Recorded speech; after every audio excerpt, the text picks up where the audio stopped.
Bom dia, terceira série. Hoje nós vamos falar sobre as leis de Mendel. Então, olha só. Em genética, né, a primeira e segunda lei de Mendel foi de grande importância na verdade, Mendel fez várias descobertas que contribuiu de grande forma para a genética. Olha só, primeiro, como é que ele fez essas descobertas, tanto da primeira quanto da segunda lei de Mendel?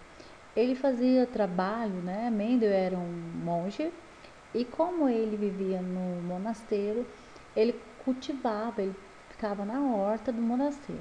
E dessa forma ele fez cruzamento entre ervilhas para descobrir, né, todos os seus dados científicos. Por que Mendel decidiu trabalhar com ervilha? Primeiro porque as ervilhas têm fácil cultivo, né? Possui características bem definidas, né? Exemplo de cor, de semente, tem uma fácil polinização e apresenta autopolinização, ou seja, ela mesma realiza a polinização. O primeiro passo do trabalho do Mendel, na verdade, foi encontrar variedades de ervilha, ou seja, achar vários tipos de ervilha. E ele encontrou, né? Ele encontrou lisa e rugosa, sementes de cor amarela e verde, flor, né? Púrpura com branca e várias outras características. Primeiro, né? A primeira lei de Mendel, o que ela diz, né? O enunciado da segregação. Cada característica é determinada por dois genes, alelos que se separam na gametogênese, passando apenas por um gene para cada gameta, ou seja, é a lei da segregação das espécies. Aqui nós temos um quadrozinho, né, onde mostra a geração parental, ou seja, dos pais, envolvendo gametas. Vocês vão ter que entender fatores como homozigótico, heterozigótico, dominante e recessivo, que é muito importante. Quando vocês olham aqui nesse quadro onde mostra ervilhas, né? Nós temos uma rugosa e uma lisa. Vocês observaram que a rugosazinha ela tem R'inho, né? Duas letras minúsculas. Quando essas letras são iguais, significa que são homozigoto, ou seja, homo de igual. Quando elas são diferentes, são heterozigóticos, tá?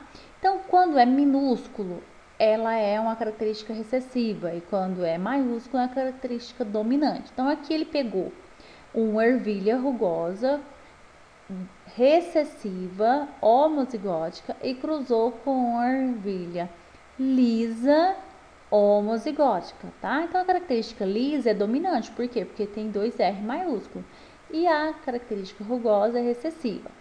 No processo de meiose, é onde faz a divisão e os gametas vão mandar, né? Na verdade, a metade do número de cromossomos dos pais. A rugosa, que é R'inho, vai mandar apenas R. E a lisa vai mandar o R maiúsculo. Nesse cruzamento, nós vamos ter uma ervilha heterozigótica. Por quê? Porque tem um R maiúsculo e um R minúsculo, certo? Então, olha só, as probabilidades genéticas, segundo Mendel, tá aí no quadrozinho aí, ó. Ele pode ter errão, né? Ele pode mandar tanto R maiúsculo quanto R maiúsculo. Pode ter errinho, ok? E pode ser também errinho. Então, esses são os fatores. Então, de acordo com esse cruzamento, ele pode ter 3 sementes lisas, uma semente rugosa e a proporção ficou de 3 para 1, tá bom? Vamos para o próximo aí, cruzamento do teste ou teste crossover, né? Na verdade, crossover. Olha só, nós temos azão, que é um fator homozigoto, que é igual, dominante, e azão-azinho, nesse caso é heterozigoto. Para se descobrir o genótipo, o que é um genótipo? O genótipo são as características gênicas do indivíduo. Ou seja, tipo sanguíneo, aquilo que é definido pelo genótipo, pelo gene enviado pelo pai. No caso do fenótipo, que seria o fenótipo, as características físicas que podem ser alteradas com o ambiente. Exemplo da cor do cabelo, da pele, isso é fenótipo, tá? Olha só, aqui tem um cruzamento entre homens e mulheres, por exemplo, né? Nós temos um homem que tem um fator azão, mas nós não temos a característica. Ele quer saber se ele é azão, se ele é homozigoto, ou seja, azão, ou se ele é heterozigótico, se ele é azão. E a mulher de olhos azuis, claro, sempre a cor clara é recessiva. Olha só, azim. Para realizar esse teste, nós vamos pegar, o homem vai mandar um A maiúsculo e a mulher vai mandar um A minúsculo. Neste caso, todos os descendentes serão heterozigóticos, então não terá descendentes de olhos claros. Só poderá ter descendente de olhos claros se o homem for heterozigótico, tá? Então, olha só aí, ó. Quando o homem é homozigoto, olha a probabilidade aí, ó, azão, e a mulher é homozigótica, só que olho claro, todos os filhos serão de olhos castanhos, tá? Então, não terá nenhum filho com olhos claros. Mas se fosse o contrário, olha a probabilidade, se o homem fosse heterozigótico, então haveria possibilidade, né?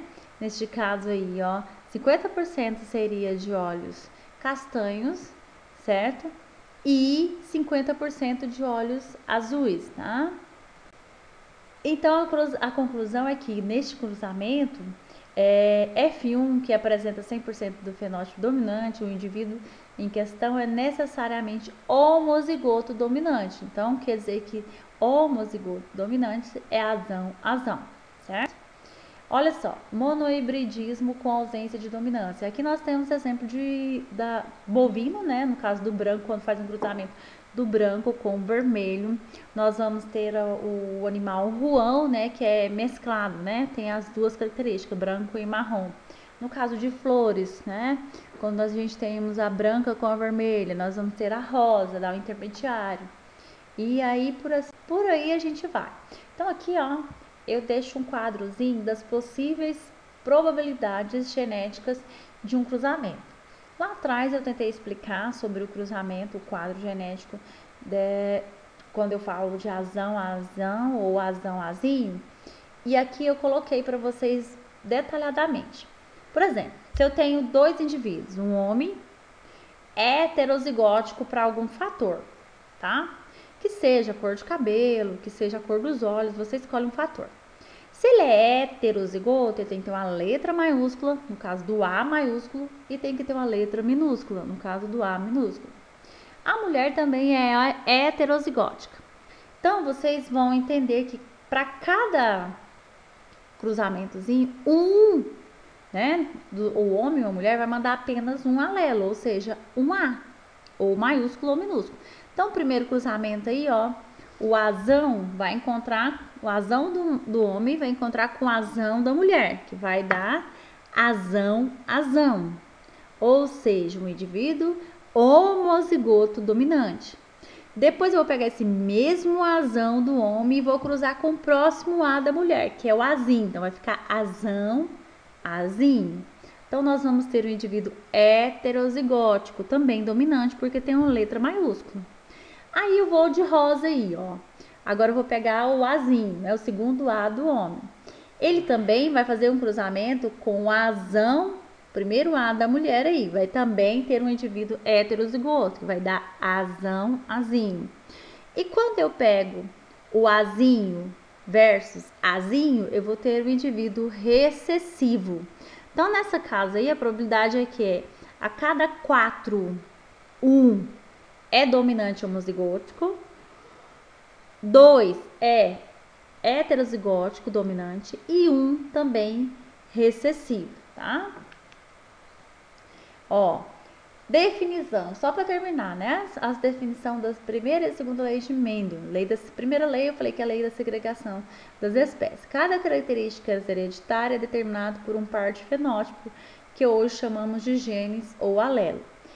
Estes, na formação de gametas, são separados e desta forma pai e mãe transmite apenas para ser descendente.